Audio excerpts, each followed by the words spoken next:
All right. Should we jump in? Let's do it. Okay. Okay. Cool. Will you start us? All right. Same question every podcast. Okay. If you could go back 20 years, Oof. what would your past self think of the work you're doing today? I think she'd probably be pretty mad at me that I live back in the States and that I'm not still overseas. So there's that component. Though I think she'd probably understand because I got married and now I'm still here. I think she'd be really confused as to how the heck I ended up where I am and what I'm doing and why on earth I'm still in Seattle because I keep trying to leave and I keep coming back. I think she'd be really on board with, I've always had a deep passion for supporting communities that have been traditionally held back from opportunity. And that especially, I have been a woman's woman, a girl's girl from day one. I have, both my parents are very strong folks that raised me that there's no limits to what I can do just because I'm a girl or a woman. But I think particularly my dad, my sweet dad, he is a flaming feminist who would look at you like you were crazy and had 4 heads if you told him that. He'd be like, no, I'm not. And I'm like, and yet, one day I was talking to him and I was telling him about this show I was watching called the Madam Secretary. Yes. Yeah. And he was like, yeah, I don't watch that show anymore. And I was like, oh, Daddy, why not? And he goes, I just don't understand. It's Madam Secretary. It's about her. Why do they have to give so much credence to her husband? Like, why can't a woman just carry a show? And I looked at him and I was like, and you wonder where I came from. So I think she'd be proud, right? Yeah. Of that aspect of it. I think she'd be proud that I realized very early on in my career that corporate America wasn't for me. I needed to do something that made a difference. What's funny is my dad is a very sweet, loving, supportive, kind man. I love my dad so much. And he came out to visit me a couple weeks ago. They live in LA. And he's also conservative Catholic, as is mine. Yeah. And, but he is also, so he goes to church in Santa Monica. They have the rainbow flag up in the church. And so it's like I think it's a progressive Catholic. But West Coast Catholics West tend Coast to be. Catholic. West Coast Catholic. That's But the thing.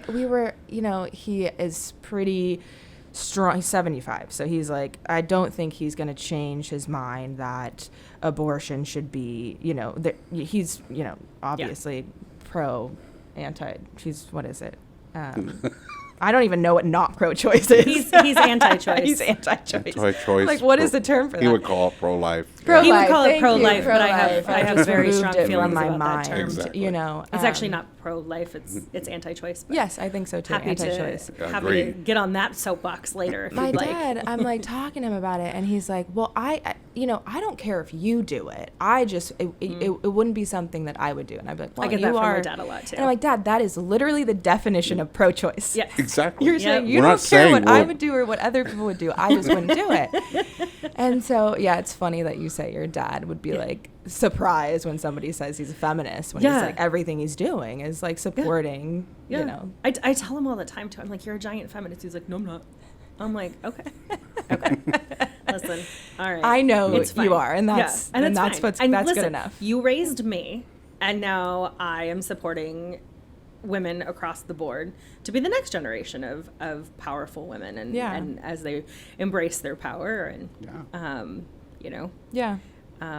whether you want to accept responsibility for that or take credit for it is 100% up to you. Yeah. I'm still going to give it to you, though. Mm-hmm. So. I love that. Okay, so we're talking about your parents or your dad. Yeah.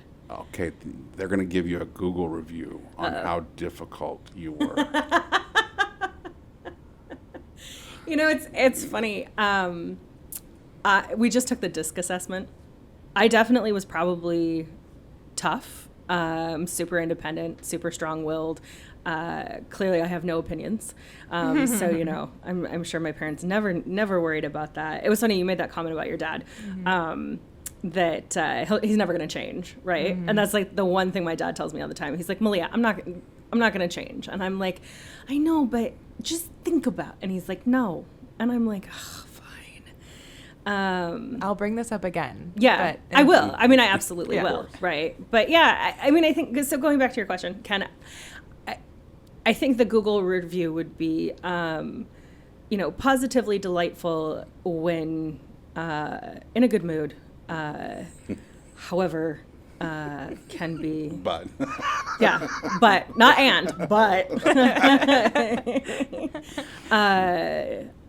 Also basically a monster sometimes. So, but yeah, I don't know. I think that's another one I could probably blame my dad for. I think, what was it? Maybe 10 years ago or something. I went home. I was living overseas at the time, and I think I was in Tokyo at the time, and I came home for the holidays, and my mom had a friend of hers that had a little 2-year-old. And they were a small family, we're a small family, and so my mom invited them over for the holidays, and my mom and her friend, of course, are following this toddler all over the place, toddling after her and making sure that she's okay and everything. And there's my dad over in the recliner the whole time. And he's like, leave her alone. She's got to learn sometime. Leave her alone. She's got to learn sometime. And I remember, do you ever have those moments, right, where it is an absolute light bulb? And you're like, holy cow, this is why I am the way that I am. This is who I am. Oh. And I realized, like, that streak of independence and that assertiveness and that desire to do things my way, despite how society socializes us to be, solely comes from having my dad especially, but my mom too, really constantly reminding me, you got to learn sometime. You can do this anytime, right? Like, you fall down, you can get yourself back up, and I think that it was that moment, that light bulb moment, where I realized, like, how formative that behavioral pattern as a parent is, and also what a nightmare teenager that probably made me, right? So I think that Google review would not be 5 stars. Well, my mom would probably say it was 5 stars because I'm her baby and blah, blah, blah. Right. But I think if you asked her to really think about it, it might drop to like half a star, at least teenage years. So for sure. Fair enough. Yeah. She will. She does say now how proud she is, though. And she was in the nonprofit world as well. And so I kind of followed in her footsteps. And my dad says I'm allergic to money.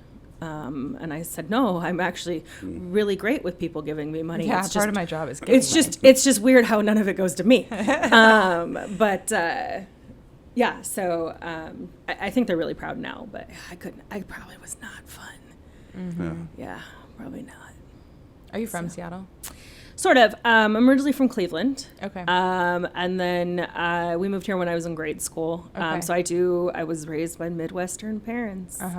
With Midwestern ideals. I was just talking to somebody the other day about, like, what does that mean? And I was like, there are Mrs. and Misters that will be Mrs. and Misters in my life until the day I die. Yeah. In fact, my parents' lawyer was actually a family friend that I grew up with, and he will be Mr. Russell until the day I die. Like, we met with him recently, my husband and I did, to talk about our will, and I can't call him Greg. Like, I can't. Like, he's Mr. Russell to me. Those Midwestern values, right? Yeah. That's cool. Yeah, so I'm originally from there, and then we moved to London when I was fourth grade. Didn't quite finish fourth grade. Yeah. Yep, you have those notes. Yeah. That leads to the next question really nicely. Yeah. So, and then we gave back, and I finished out high school here, and then just started bouncing all over the place. Yeah. So went back abroad. Yeah. Well, I went back abroad in college, and then moved around the States a little bit, came back to Seattle for a little bit of a stint. I really just keep, it's like a boomerang. Like I just keep coming back here. I leave and then I come back. This is home. Yeah. It is home. It's a good place to call home. I would say, if you had to call a place a home. I don't know there's anywhere else in the U.S. I'd want to live. I have lived in multiple other places in the U.S. and I think ultimately, and I've been to 48 of the 50 states. Wow. So, I mean 48 of 50. All right. Well, what are the two Yeah. you haven't been to? We gotta know. what are they? Arkansas and Oklahoma. All right. So Yeah. Okay. Yeah, Arkansas and Oklahoma. So I've never been to either. So me neither. ironically, they're two my husband has been to of the like 10 states he's been Well, to. there you go. Yeah, that's good enough. Together, you're all together 50. we're a whole That's coun- really we're a whole impressive, country. actually. Yeah. Yeah. Let's go back to 4th grade. Yeah. Your family moved to London. Yes. And it had a profound impact. It did. On the formation of your views. It did. Of the world. It did. So, who did you meet there that was part of making that impact? I don't know if it was any one person. I think it was seeing life differently than the U.S. bubble, right? Like, I mean, lots of things changed, right? We went from living in a suburb into living in the inner city. We went from living in a predominantly white area to living in a much more culturally diverse area, and just a city in general. We went from driving everywhere to taking public transportation. We went from eating typical American foods to trying random different foods that are available in London that, you know, we didn't have, especially back in the 90s, that we didn't have in Seattle.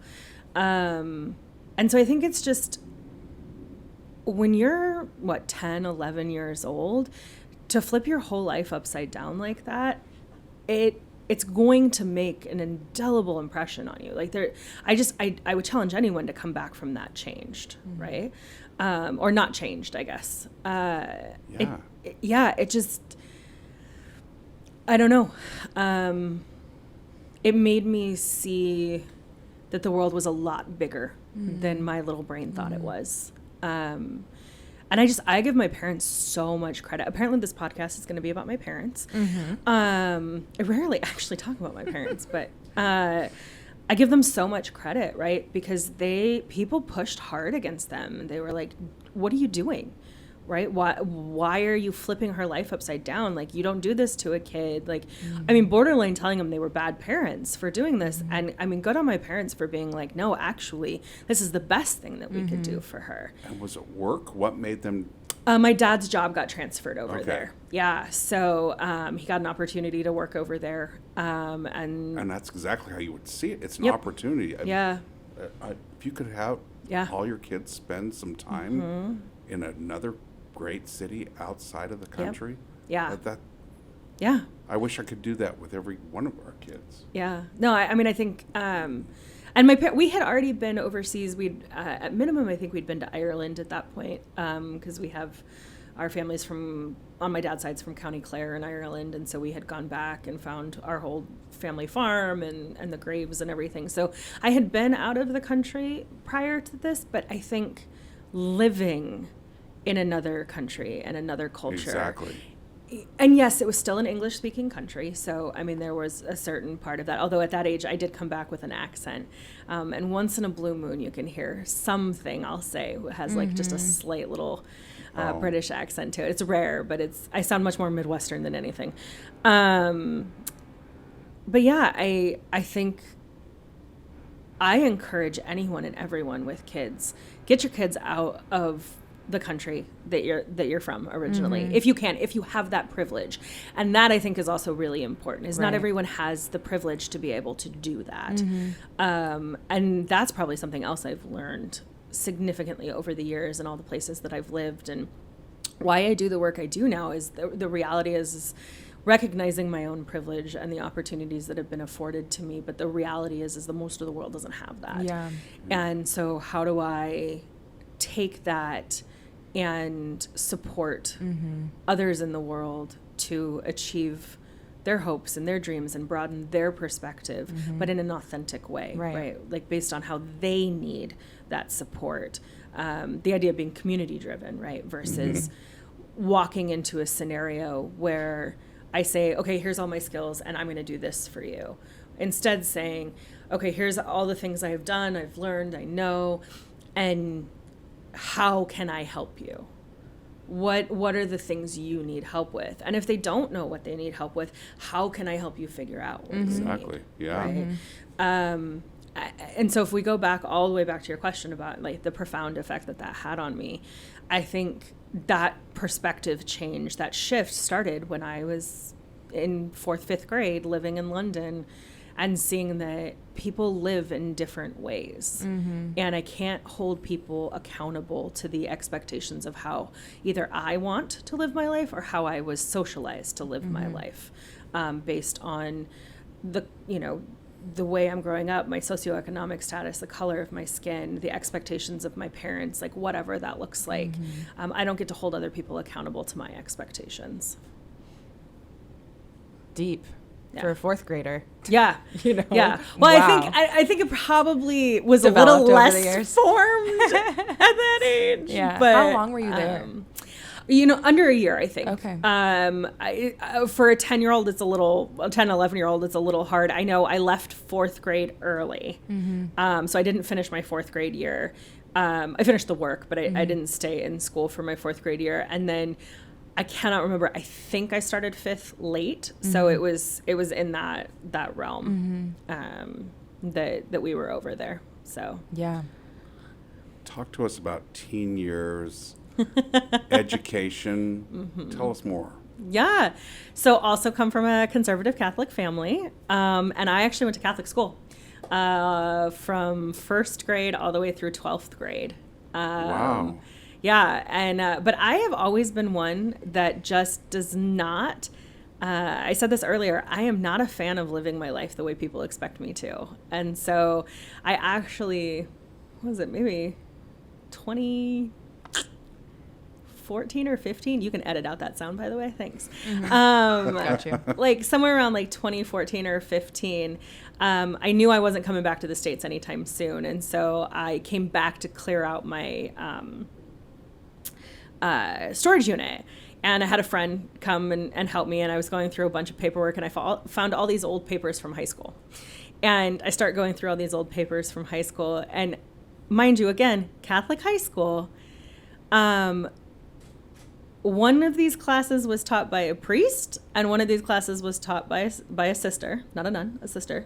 And one of my papers was about why abortion is vital and important to women's reproductive health. Love that. And they loved you. Oh, they loved me. And then one of my other papers was on the importance of recognizing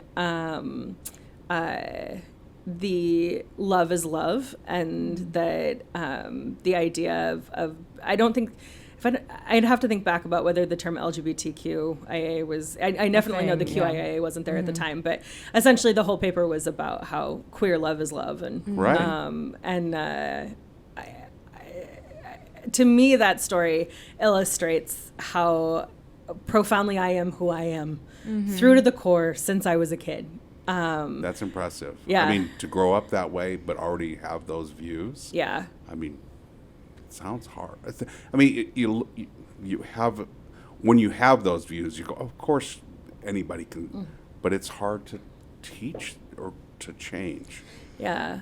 So, were both of your parents Catholic? Oh, yeah. Yeah. Oh, yeah. My parents do not hold the same views as I do. Interesting. Yeah, so I was fortunate in that I don't know, fortunate, but I had perspective, a broader perspective, because my dad was very Catholic. Church every Sunday. If we traveled before the internet, he was finding a church wherever we were to make sure he could go on Sunday. My mom is as non-religious, liberal as they get. Yeah. So I just had these two opposite sides of the spectrum, which is why I can, I think I ended up where I did with those two perspectives. But I mean, having both of your parents. Oh yeah, my parents, particularly my mom. My dad's a little more middle of the road, but my mom jokes all the time that they don't know where they went wrong. And I always point out to them, I'm like, actually, I know where you went right. You taught me to question things and to push back and to make up my own mind and to challenge and to not accept what doesn't feel right or feel good to me, and to be a decent human being. And so, yeah, maybe I fell on the other side of the spectrum, but that's actually all because of you. Even if I didn't fall on your side, I couldn't have been where I am today if it wasn't you teaching me to be open and giving me the skills to make my own decisions and to think broader and bigger. And yeah. I think my parents are going to give this interview 10 out of 10. Yeah. I'm just imagining what kind of a great place it would be if everybody had to learn that skill early on. Yeah. The ability to just say, question it. I mean, it doesn't matter where you land, but just try to figure out why you're getting there instead of just saying, well, that's how it is. I mean, I've never been good at just accepting that's how it is. I was, going back to your question, as a kid and as a teenager, I was the one that was like, but why? Yeah. But why? But why? Like, I need to know the why, right? And my poor parents, I don't know, just do it. Because this is what we do. Yeah. Not good enough. Not good enough. You got to tell me why. What does it mean to you to be a nomad? There's never a moment that I am happier than when I am on an adventure. It's I miss it. I unfortunately haven't been able to do a lot of traveling over the last few years. That said, we've probably done more traveling than the average person would do in their lifetime in the last couple of years. But for me, it's not a lot, right? And I miss And it sounds that. like it's not necessarily just overseas. It's not. No. For 4th of July weekend, I got a wild hare, and we were supposed to go camping, and it didn't work out. And I decided at 10 a.m. on the 3rd that I wanted to go out to Long Beach. It's one of my happy places. I love Long Beach. I love Long Beach, Washington is just absolutely incredible. And I miraculously found a place for us to stay, invited some friends to join us, and by 8 p.m. we were in Long Beach. And I was happy as a clam to just be in a new environment, try new foods. I experience most things through food. I'm a really big fan of food. So are we. Yeah. Oh man, I love it so much. You travel. When you travel, I mean, we have different views on this part. Yeah. Ooh, I know where you're going with this, Ken. So is that the time when you get that energy and you just can't see enough? I mean, it's like there's not enough hours in the day. Or is that the time when a great book and the beach, and it's just the time to unplug? I am definitely not in camp 1. I'm somewhere closer to camp 2. Going back to my parents, my dad instilled me very early on. One of our trips to Ireland, very early on, we missed the Blarney Stone, and I was really upset about it. And I remember my dad saying to me, "You have to leave stuff to see next time," and that hit me really hard. And it's been very embedded in me. So now, I'll be honest, Ken, I am that person who just gets on a plane. I have no plan. I don't even know where I'm staying sometimes. I can't do that anymore because my husband can't handle that. But I used to just... Sounds fun. Show up somewhere. I would see what I saw, and if I missed things, then I would figure out a way to go back. But no, I am not going to exhaust myself. I am going to enjoy myself. You can enjoy it. As long as I see pretty things, I eat good food, and at some point I have this surreal moment. And anyone who's traveled knows what I'm talking about, right? It's at that moment where you're like, how is this my life? Yeah. Like, this is so cool. At some point on the trip, I'm good. Wow. I really I'm just happy to be there. Yeah. Well, that's So. pretty cool. But I'm with you. Donnie, I am a water baby through and through, so I will happily sit on a beach and just read a book and and Yeah. if that's what I'm there for, that's what I'm there for. So my mom is Ken as a traveler, Okay. and I am very much, well, I would say I'm You're balanced. Like, I want to see things, but I'm not going to exhaust myself seeing things, because I know that I want to be present the next day and whatever. So we're going to Tuscany, and Gorgeous. my mom hasn't been, my dad hasn't been, and my mom's just like, what are we going to do in Tuscany for 3 days? Drink wine and Drink I'm like, wine. we're going scenery. to drink wine, we're going to eat good food, and we're going to Amazing relax food. and Drink look some at the wine. hills. Yeah. And I'm like, that is the event. We should talk about your org. Dress for Success, Dress for Seattle. Success, Seattle. Yep. How long? You're the executive director I there. am. What is that? Somebody put me in charge. I know you said it's confusing, but what does that mean? What are you Well, I think- responsible for? I think what's confusing is the role of an executive director. Correct. Because Totally. you are, especially in a smaller sized organization, so we're about a $1 million organization.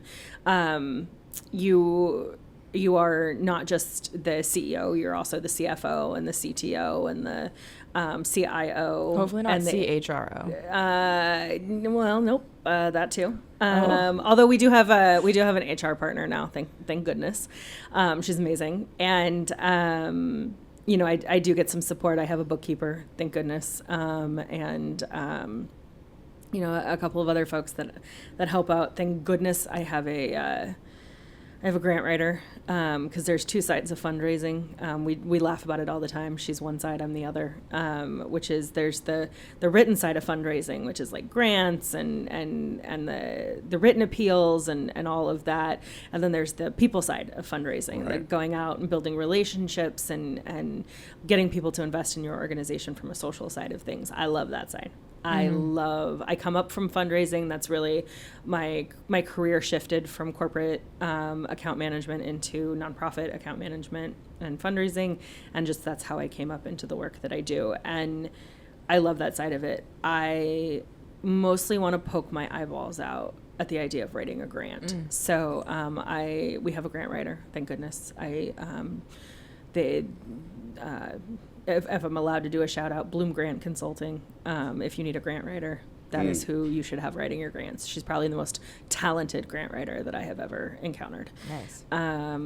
But having all of those different roles and all of that different work, and then on top of having to manage the finances and the IT and all of that, I also have to manage people and their roles and what they're doing and the vision of the organization, and you have all that. And then in the nonprofit world, right, you have your board of directors. And I know that there are board of directors in corporate world, but in the nonprofit world, governance is a totally different thing, right? Because those 13 people are fiduciarily and legally responsible for my organization, and they've brought me on to run the day-to-day operations, right? But ultimately, there are 13 people who are invested in running the organization that are, in theory, supposed to operate by one voice. But theory doesn't always Translate, right? reality. Yeah. And I'll be honest, my current board is absolutely phenomenal. I am in this ED support group that people will be talking all the time about how terrible their boards are, and I'm like, yeah, I can't relate. My board's kind of amazing. Well, that's cool. But I've been in situations where my board was very much not amazing. And I know how tough that can be on a nonprofit, and I know where folks are coming from. So I think that adds an even more complicated space to the role, is that not only am I managing the organization and the staff within that and the work that they're doing to carry out the vision and strategy of the board and the organization, but then I'm also supporting and managing 13 individuals who want to invest their time and energy and skills into an organization. And an ED is kind of just like the linchpin, and everybody, it just all kind of goes around the ED. And so I think it's just a complex, difficult job. The rate of EDs, the burnout is high. That's what I meant to say. The burnout rate of EDs is really high, because you get to a point where either you have sacrificed everything and you have no work-life balance, or somehow, in some way, it's gotten ugly, and it's not worth it anymore. Despite your love for the mission or the work. There's lots of other ways in which it can just be hard. The burnout for ADs is tough. And so if you don't have a good support system, if you don't have people in your corner, it can be really rough. It is the loneliest thing I have ever done.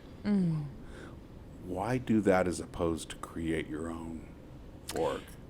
That's a good question. I actually have my own business. So I started a consultancy and realized that I have no desire to have my own organization. Well, one, I'll never start my own nonprofit. And anytime somebody comes to me and says, "Oh, I want to start a nonprofit," my first response is, "No, please don't." There's so many nonprofit organizations out there. The chances are the work that you are doing is probably being done in some capacity. Please do informational interviews. Go and meet with other organizations. I don't know an ED or a CEO that wouldn't meet with someone and talk about what they're doing. I tell people all the time, if you want to know the work that we're doing, just put some time on my calendar. Like, I'm happy to talk about it.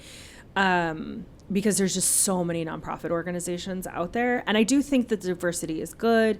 And I also think we should be collaborating together rather than trying to work in silos. I'm a big believer that how fundraising and nonprofiteering was done back in my mom's generation is not how we should be doing it now. I think we should be working together. How do you shift that?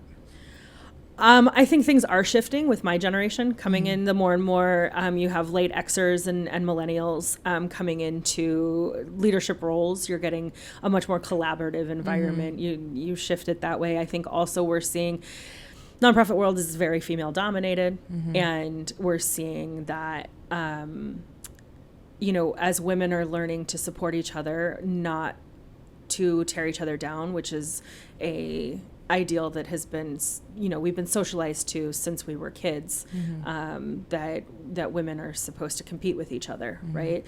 And as we fight against that socialization and learn that we actually get further when we lift each other up and support each other, I think you're also seeing a shift in culture and expectations and how organizations are running. And so there's that component of it, right? Like, I would never start my own nonprofit.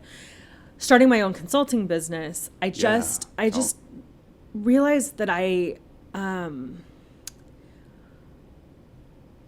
it's like the pinnacle, right? Start your own thing, be the entrepreneur. Like, this is what we're taught by society is like the good thing, and so I tried to do it and I realized I hated it. And then I was like, why can't you do this? Malia, you're smart, you're capable, you're intelligent, you know people, you're good at fundraising, all of these things. And then I don't know, finally I realized I was like, why do I care? Like, why do I care what other people think? Why do I care that society might think that I should be able to start my own thing? I don't want to. Right. I just don't want to do it, honestly. And so I walked away. And long story short, I ended up where I'm at now. And I still have my business. I'll still help with some things. I love board governance, so I'll often help out if people have questions around board governance or nonprofit management.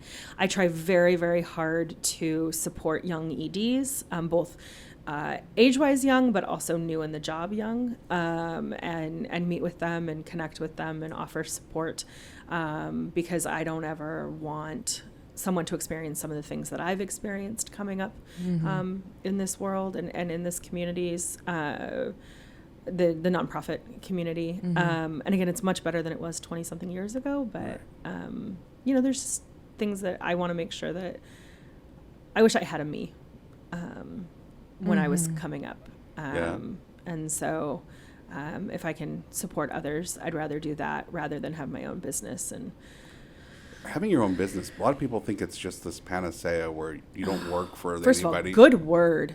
I mean, I love that. But it's not like you're not working for others, even when Yeah. ask me how I know. Yeah. Yeah. I mean, we probably do that. I mean, we answer to more people now than Oh, yeah. if we had a boss. And the bigger you get, the more people you have to answer to, right? And manage and the drama. oh, the drama. Yeah. The drama. It's not dull. It's I'll not say that dull. much. It's not dull. So Dress for Success allows you to have a global organization that has a global mission, while each chapter is focused on the specific needs of the local community. Yep. Why is this so important? I think as I looked at realizing I didn't want to do my own thing, I really wanted to work in an organization that had that global impact. I had been overseas for the last about decade and really valued the work that I was doing in communities. And even though I was doing hyper-local work there, I still had that global experience in the work that I was doing. And so when I came across the listing for Dress for Success Seattle, I realized that there was this really cool global, like you said, global mission, or I say a global impact, but with this hyper-local focus.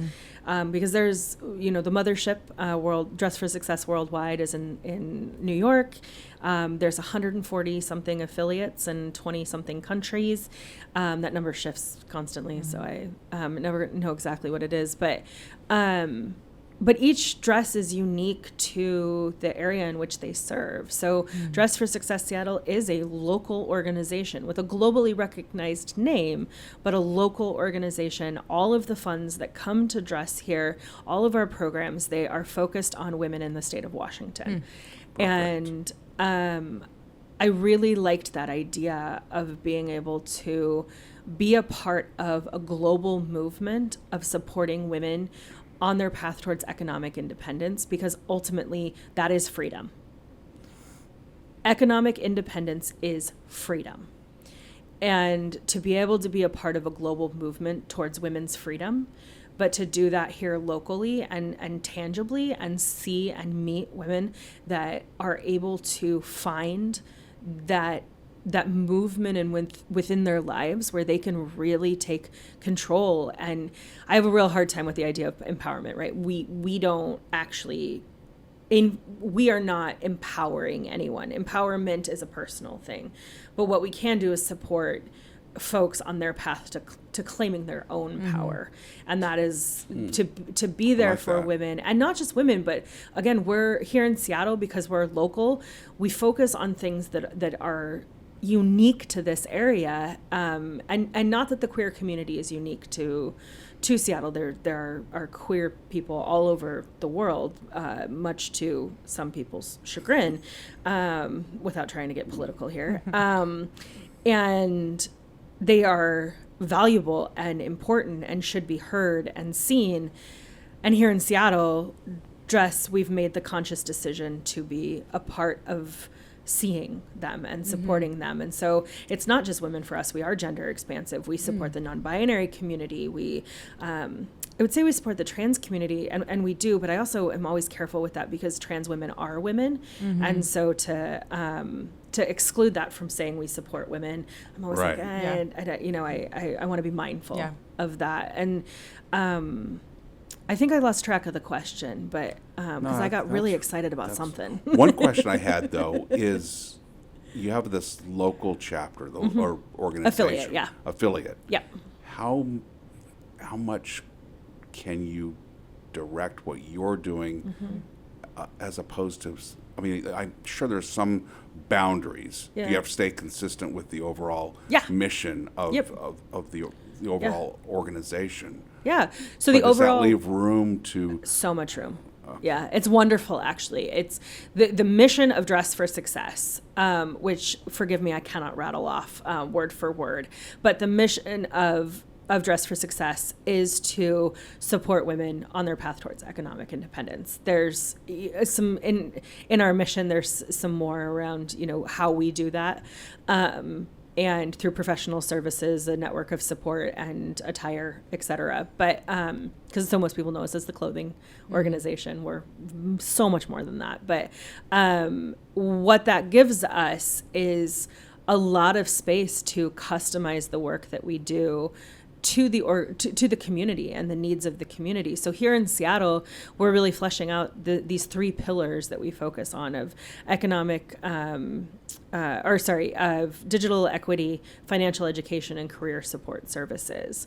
Okay. And the idea being that, we're here to support the areas that are very vital to Washington State, particularly Western Washington as well, around, closing the gap in digital equity. Women are often, the statistics will show they're about 50% behind men when it comes to opportunities for training and career growth in the digital landscape. And one of the biggest things there is particularly women fall behind in new technologies that come out. So as AI has become a bigger and bigger thing, right, we're working to put laptops in the hands of women in our community who are not digitally connected, so that they have that resource, they have that thing to get them started if a digital or tech career is somewhere that they want to go.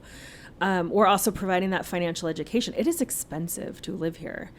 I mean, it's insane to me. I watch House Hunters International, mildly obsessed, and every single time they're in some major city in the world and they're like, we want 17 bedrooms and 42 bathrooms, and my wife is an underwater basket weaver, and I sing yodel, and our budget is like $2.2 million. And yet they're able to get an apartment for like $1,600. 2-bedroom something apartment for like $1,600 in the center of the city. And I look at my husband every time and I'm like, why do we live here?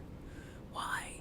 So providing that financial education, and not just the financial education for the basics of finances, but also like, how do you deal with the trauma of how you grew up with money? Right? And how is it holding you back from being able to save yourself or to have a retirement yourself? That's a great question. Right? And I hadn't even thought of it until I started working at Dress. And I realized that, again, bless my parents' hearts, they're amazing, but we never talked about, like, it was a secret how much your parents made. And we never talked about the family income or the finances. And so by the time I was 30, I'd racked up $30,000 in credit card debt because I didn't understand how it worked.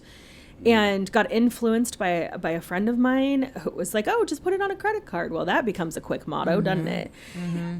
And so digging myself back out of that hole and learning better financial practices, but more importantly, I needed to deal with the trauma of why I did that so that it doesn't happen again. Yeah. Right? So providing opportunities in that. And then, in our career support services, have either of you ever done career coaching? No. Like, been coached? Yeah. Been coached. A bit.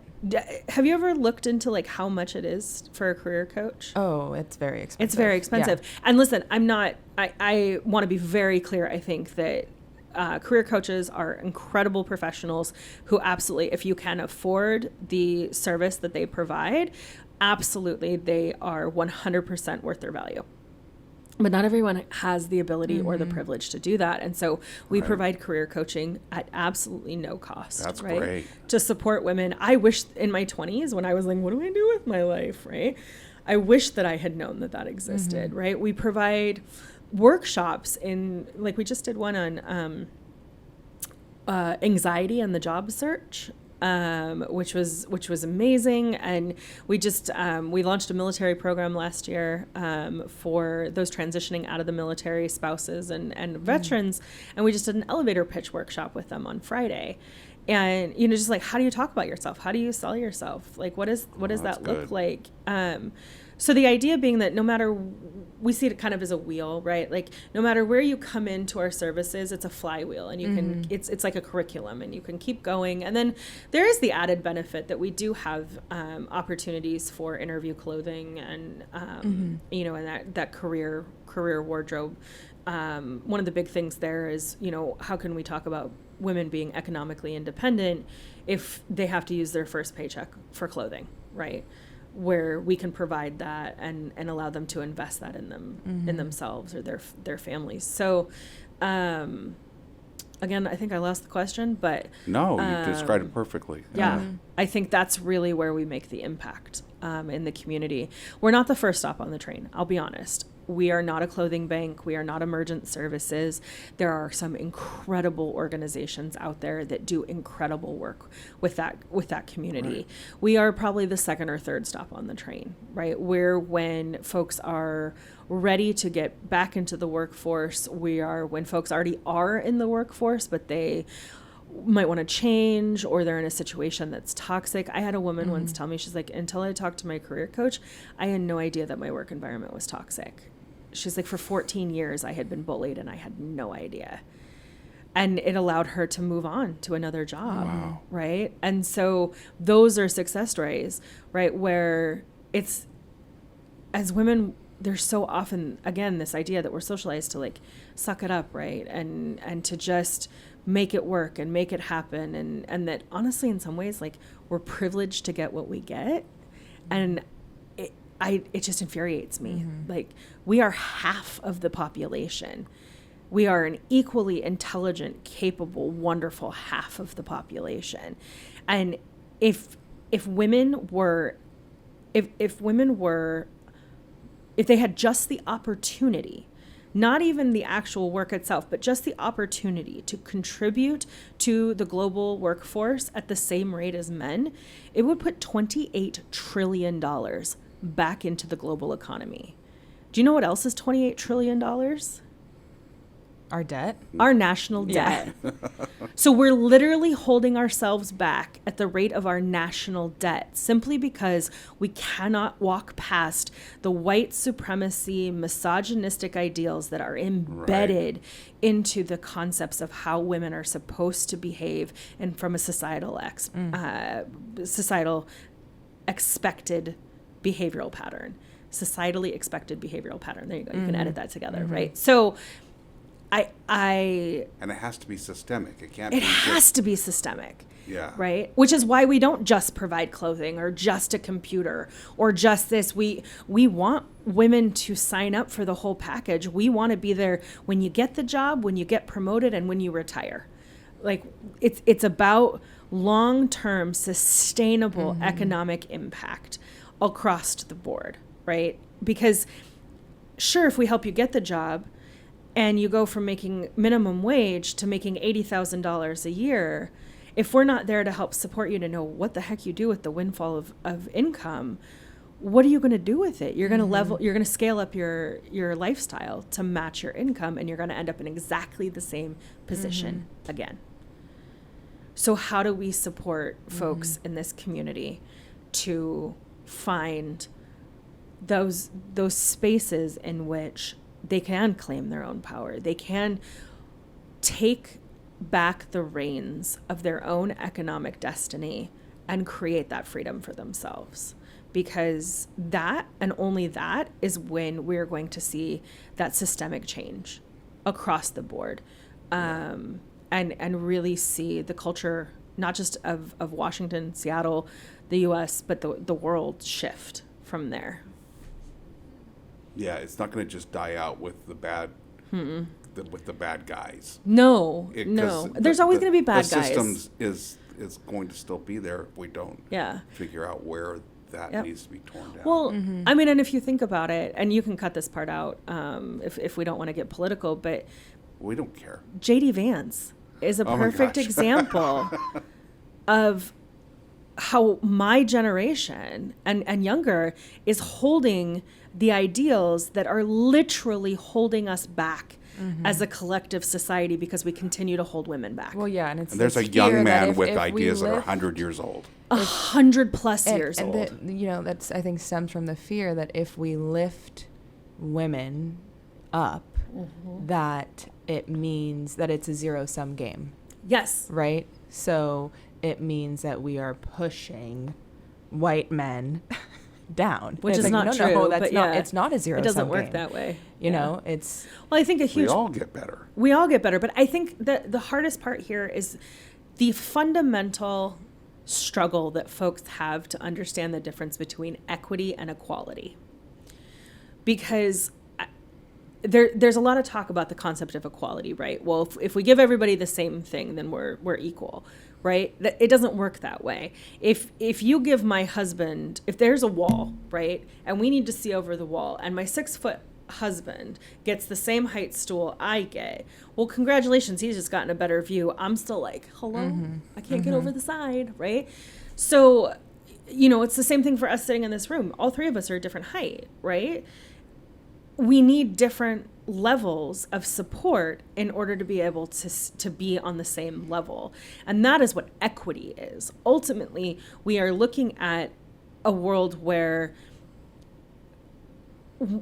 someone needs something specific in order for them to thrive and more than survive, to thrive. And it doesn't take away from you. It may not add as much to you, but you're still going to end up in the same place in the end. But that's not good enough, right? It needs to be equality. I need to still be ahead, even if we all need to get the same thing so that I'm still ahead in the end. I'm just throwing the mic around. I'm getting excited over here, right?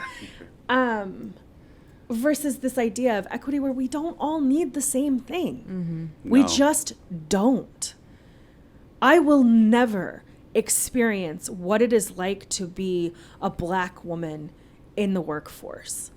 The support that she may need in order to thrive in her life and her career is going to look drastically different than the privilege that I have received as a white woman.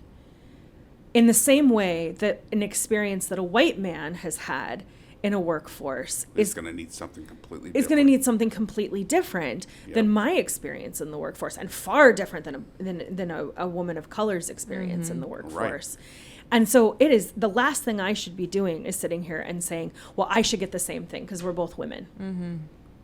We have very different lived experiences.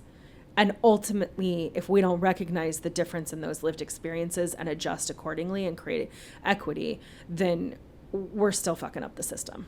Yeah, I think there's this fear out there that if you take away the competitive part of it, that we're going to be something less. Oh, and yeah. it's anti-socialism. And it's like, no, we're not. It will always be advantages to being competitive or efficient or innovative. Yeah. But it shouldn't be that some people just get a big head start. Or if you do have a big head start and you get a big old place at the table, then how about turn around and see who else you can bring to the table with you? 100%. Who do you pull up with you? Or, more importantly, who should be at the table instead of you? Because that's, for me, that's a big one. Say more about that. Yeah, I think there's a lot of times where, as the executive director of an organization, I get asked questions or I get asked to do things. And my very first thought is, actually, I think so-and-so would be better to talk to you, right? Because, sure, I will happily come on and talk all day long. I have no problems with that. I'm sure you're shocked to hear this, right? But maybe it's not my voice that needs to be heard. Or more importantly, maybe it's someone else's voice that needs to be heard more than mine. And I think that's actually more important than anything. And so, I would say, for example, long before you have me on this show, if you haven't had Gina Hall on this show, the CEO over at Uplift Northwest, that's who you should have on this show. She is absolutely incredible. And the work that she and Uplift Northwest are doing, that's who should be at the table. I'm curious how what your hiring process is like. Unique. Yeah. I'm sure that shocked you. Totally. Yeah, totally. Big shocker. So it depends on if we're talking about for board members or if we're talking about for staff. It looks a little bit different. To touch on board recruitment, I have a very deep love of governance and board recruitment, and there's a whole system that I've designed that makes me very happy. We'll come back to that. Yeah. That's interesting. I love it. And then for staff, so typically we release the position that's open, and then I have a series of questions that you would wonder why I'm asking these questions. It's things like one of my questions is, what is the one thing under $10 that you can't live without? And people will be like, why would you ask a candidate that? And I'm like, because it tells me how industrious they are. Mm-hmm. It tells me how their brain works, right? So if they immediately tell me that love is the one thing they can't live without, I now know that I'm working with someone who's emotions based. Mm-hmm. And it tells me a lot about them as a person, right? So finding questions that show you who the person is. I am a big believer in will over skill. I can teach the skills. I need to know that you're going to show up with a positive attitude, and that you are going to try, and you're going to work hard, and that who you are fits the role that we're, and your values, and that who you are fits the role that we're trying to fill. So I'm not going to put someone, my data admin I adore her. But she is not someone I'm going to put in front of clients or most people, really. She is very internal, data-driven, loves to be in her cave of an office working on spreadsheets and data. And I've had her working on an advocacy project that we're doing with the Washington State Women's Commission right now. And yet, when I hire for another position, if it's a people-focused position, then I want to know, do you have is it in you for a people-focused position? So that's what I'm looking for. A couple of things that are really important to me in the hiring process is to acknowledge that different people's brains work differently. I struggle with the concept of neurodiverse versus neurotypical. First of all, why we ever say the word versus, like we're not against each other. But outside of that, more and more I'm starting to feel like it's not about being neurotypical or neurodiverse. It's about, we have different operating systems. Just like we all have different personalities, we don't talk about a normal personality and a non-normal personality, right, or a typical personality and a divergent personality, unless apparently there's a book series about that. There is. And some movies about it. But I think why are we talking about how people's brains process as this binary concept? Because it's always it's always binary. Spectrum. Yeah, it's always a spectrum. The truth is it's a spectrum. Yep. Mm-hmm. Yeah. And so I think I focus on trying to make it as least anxiety inducing and as supportive of a multitude of brain functions as possible. So like I always give questions up in advance. Oh, you do? That's always. interesting. Absolutely always. Are you an in-person interviewer? Or? Sometimes, yeah. Okay. So we do both. So we do virtual and in person. So it's a phone screen, then a virtual, then an in-person. But my questions are always in advance because some folks need time to prep.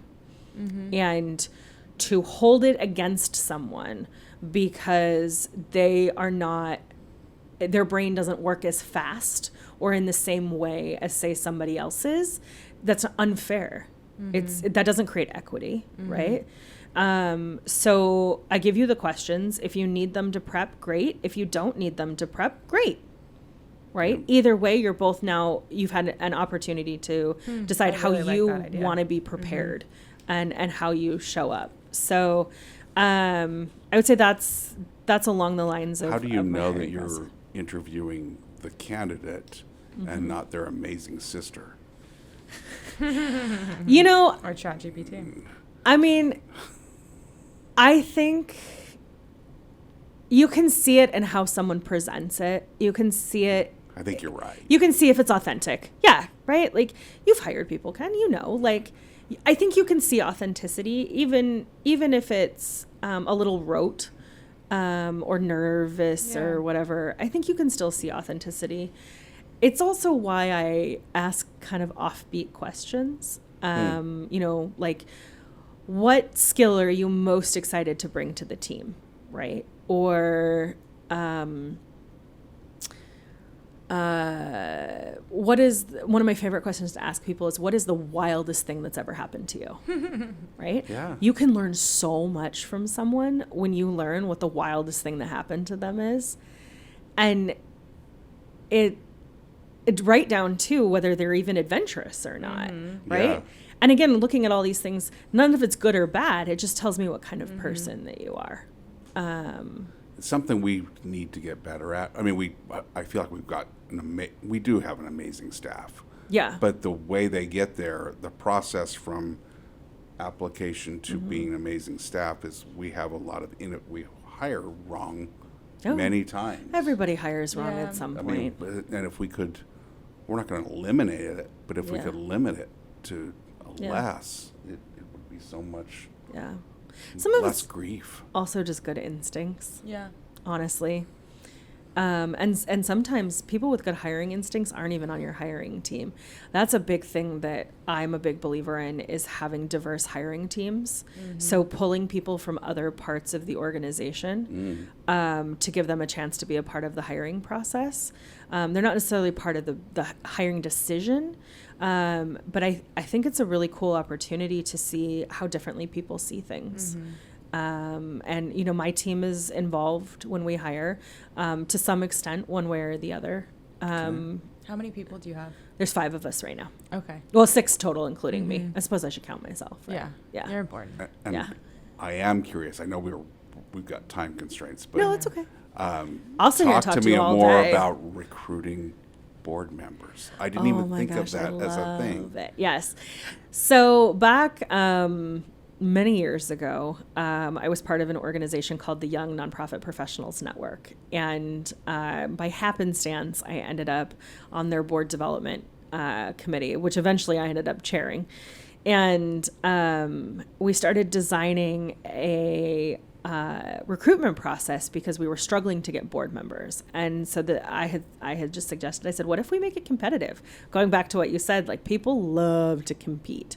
And all of a sudden, especially in an individualistic society like the United States, like, the idea of being special is, you know, it's a big thing. And so we designed this whole process where we released an application, gave the illusion of being a competitive recruitment process, and got, I don't even remember. Let's say we got 20 applications for 2 board roles, right?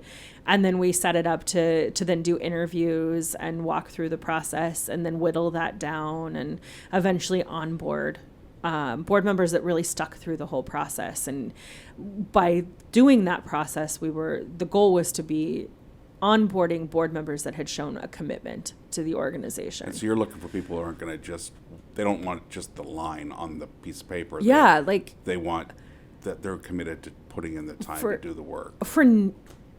Maybe I'm off on this statistic, you know, because 89% of all statistics are made up on the spot. But I would say 99% of nonprofits are at a point where they're operating with working boards in some capacity. And you need your board to support you at minimum with fundraising. They are the fiduciary responsibility for the organization. And I will die on this hill. Boards are responsible for fundraising. I will die on this hill. So, you're supporting your organization with fundraising. And so I don't want somebody who just wants it on their resume.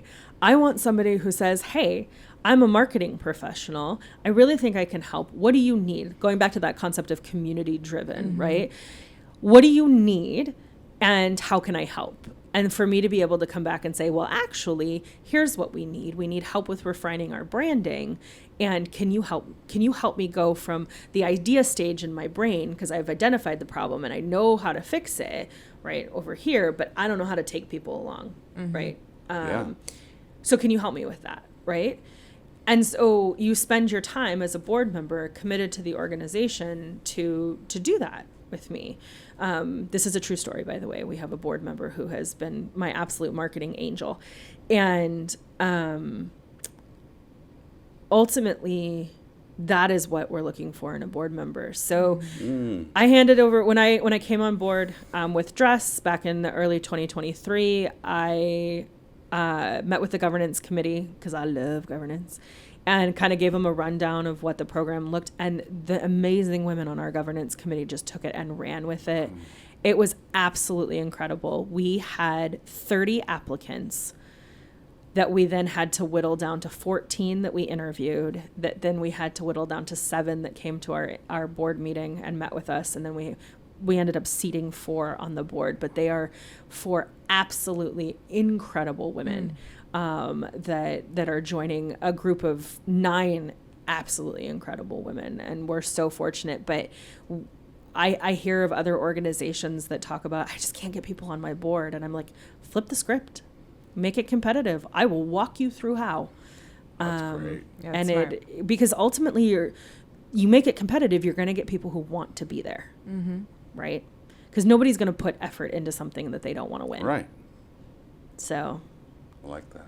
yeah, it's a whole process. Happy to help. So upcoming initiatives. Yeah. Speaking of fundraising. Yeah. You're always fundraising. Always. About relationships. Let's see.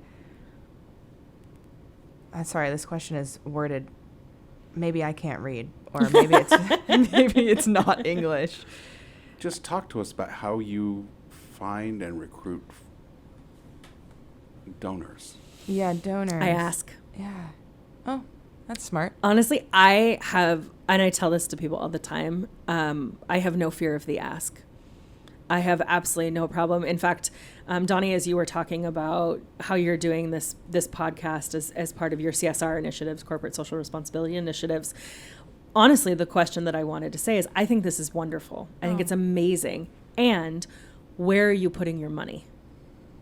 Because while this is an amazing organization, to me, or an amazing concept, to me, the biggest impact you could be making is giving every single one of these organizations some kind of donation in addition to having us on the show. Showing that you value the work that we do and making an investment in your community here, not just by having us on the show, but actually putting those dollars into the work that we do, into your community. And I have no problem asking you to do that, right? Well, you shouldn't, yeah. And I think that's the number one thing. Like, so many executive directors come up through programs. It's less common for us to come up through fundraising. Often we end up in director of development or chief development officer roles. And I wanted to move out of development, but use those skills from a nonprofit management perspective. But it makes me an ED who has no problem asking. And so I am a huge believer that everything is an opportunity to connect with potential donors, organizations that might want to sponsor us, places that might want to provide us a grant. Saying all of that, I want to be very clear that that ask cannot come in a transactional way. I'm a very big believer in building relationships. So I could meet you. So Doni and Ken, we've met today. 2 years from now, maybe you'll give my organization a few $100s, right? Ultimately, it'll happen because we stay in touch. I provide opportunities for more information about what our organization is doing, how the work we're doing, and you become invested in what we are doing. And we've built a relationship at this point, right, where you're going to invest. So when I make that ask, I don't expect the response to be immediate. Ultimately, I just want you to think about how are you investing in your community. And if that's with me, after we get to know each other and you trust how our organization is run and the work that we are doing, and you believe that Dress for Success Seattle is making an impact in the community and you want to invest in that, wonderful. If that's with another organization, that's wonderful too. I'm not here to I'm not here to compete with dollars, right? Would I love donations? Always. I'm not here to compete with it. But I think the number one thing that nonprofits miss out on is making the ask simply by building the relationship. You know? And that to me is one of the biggest issues in non-profiteering, right, is the money is always an issue, but how we approach the money is I think the bigger question, and sometimes it can really hold nonprofits back. Yeah, I can see that. Yeah.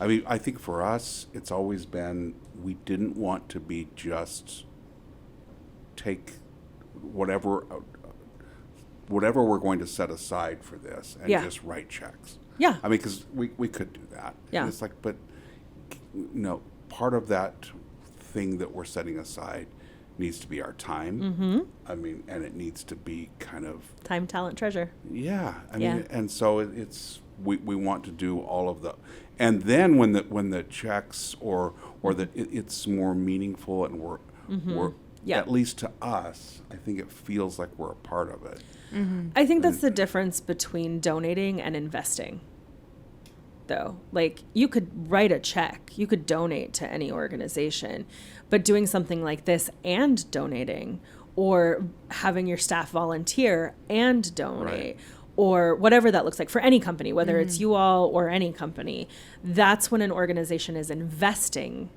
in the community and the nonprofits, not just writing a check and donating to it. Right. Mm-hmm. I think that's the biggest difference of what you're talking about. What does a healthy, trusting relationship look like between a donor and a nonprofit?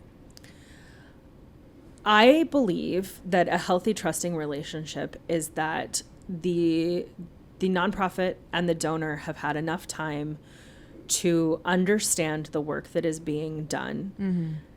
Does the work align with the needs of the community? And does that particular need align with the passions of that individual?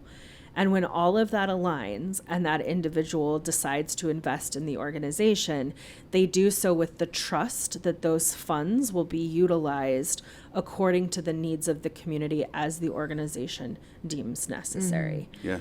That symbiotic relationship can take years to build. There are some people that it'll be automatic, right? Like, the whole phrase, shut up and shut up and take my money or whatever.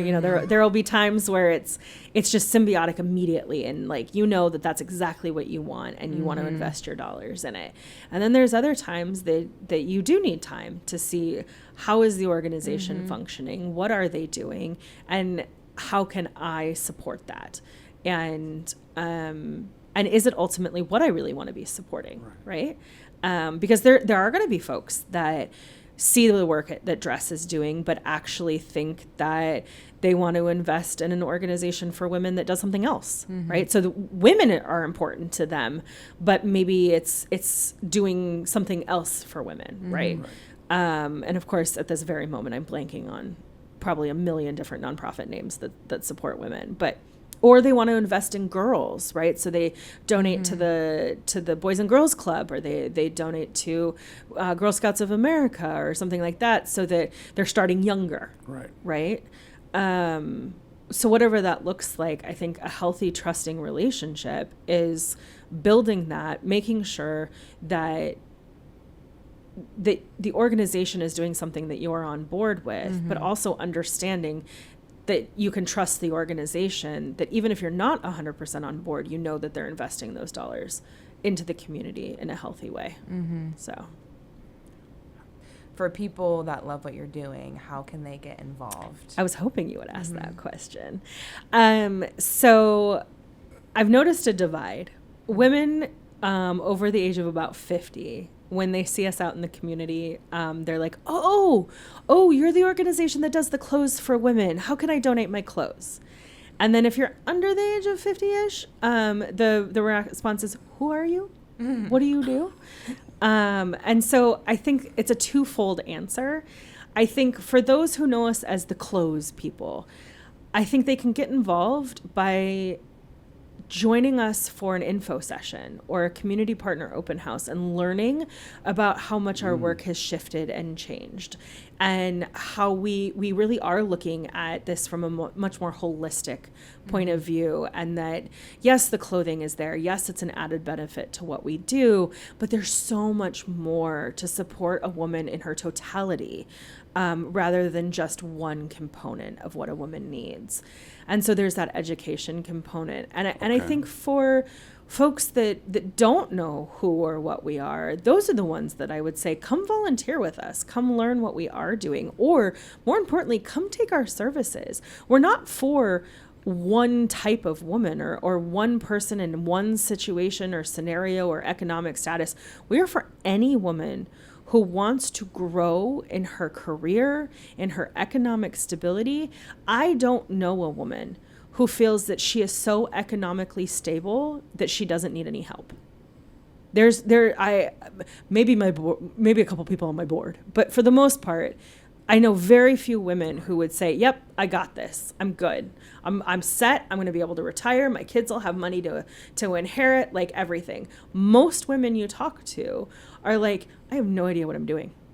I'm a disaster. I'm still living paycheck by paycheck. I want to change my career. I want to become a leader. I want to do this, or I want to do this, or I want to do this. We have programs for all of that. Get involved with us. We are here to support you wherever you are on your path. And if that path leads you to a place that you feel is successful, because success is defined differently by everyone. And that's another hill I will die on, that success does not mean getting an information worker position where you sit in an office all day and make $150,000 a year. That is not success to some folks. And that's okay. But when you find what success means to you and you're ready, then you can reinvest that in the community by supporting other women on that path. So that's, I think, would be my two calls to action, is either come relearn who we are or come learn who we are. And if you want to invest in us at some point, I'm happy to have that conversation always, right? I'll make the ask any day.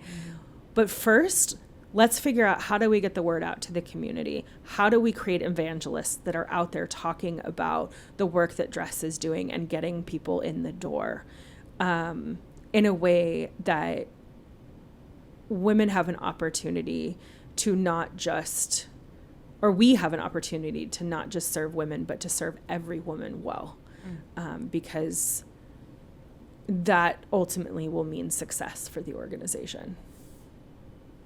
The one question we didn't ask, and it's one we put at the end of every podcast. Yeah. And that is, when it's all said and done, and you look back, what do you want the impact that you have on society to be? Me personally, or Yeah, the organization? you. Me personally. I want, a lofty goal, obviously, would be to say I want every woman to experience the freedom that comes with being able to make her own decisions and stand by her beliefs and her expectations and what she wants and what makes her thrive. And to have women around her and men that support her in that process. From a less lofty perspective, I think if we can move the needle even a little bit, some of my favorite work that I've done in the past is in advocacy. Prior to this, I was the executive director at the Washington WIC Association, so Women, Infant, and Children, and a lot of that job was advocacy work, meeting with legislators and really federal legislators, and really trying to educate them on the fact that WIC is not a public assistance program. It's a federal nutrition program, and why it's important to invest in women and infants and children. And one of my greatest successes was opening the door to a congresswoman that is not traditionally open to those conversations, and not only opening the door and getting that initial meeting, but then later being invited not only to attend an event and speak at that event with her, but then to actually meet her in her office at another time as well. And that is the kind of impact that step 1, 2, 3, where we build the relationship to a point where you actually create an impact that changes the course of how someone sees what needs to be done in the community. And if I spend my life building relationships that can create that impact, then I've done. Cool. Well, thank you Easy. so much. You It guys was have been so lovely. fun to have you Thank you. on. Yeah.